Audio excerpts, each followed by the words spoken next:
የኢትዮጵያ ሕዝብ ምንድነው ልዩነታችሁ በትምህርት ፖሊሲ ላይ የሚል ጥያቄ አለው። ምንድነው ምላሻችሁ? የኢትዮጵያ ሕዝብ እንደዛ ሊል ይችላል። የትምህርት አሰጣጡን ሳትቀይሩ የፈተና አሰጣጡን በመቀየር አይደለም ወይ የተለየ ውጤት የጠበቀ? ፈተናው አይደለም፣ ፈተናው ከተማሩት መጽሐፍትና ከተማሩት ውስጥ የሚወጣ ነው። 8 በመቶ ያለውን የማለፍ ምጣኔ ስንት ታደርሱታላችሁ? 85 ከ87 በመቶ በላይ እናደርሳለን።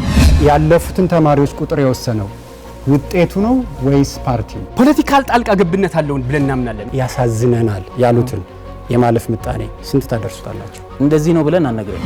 የትምህርትና ስልጠና ምዘና ስርዓታችሁ ምን ይሆናል? ብዙዎቹን የገደለ አይሆንም። አሁን ኢትዮጵያ እየተመራችበት ያለው ትምህርት ፖሊሲ ሀሳብ ከኢዜማ በጀት ከብልጽግና ነው።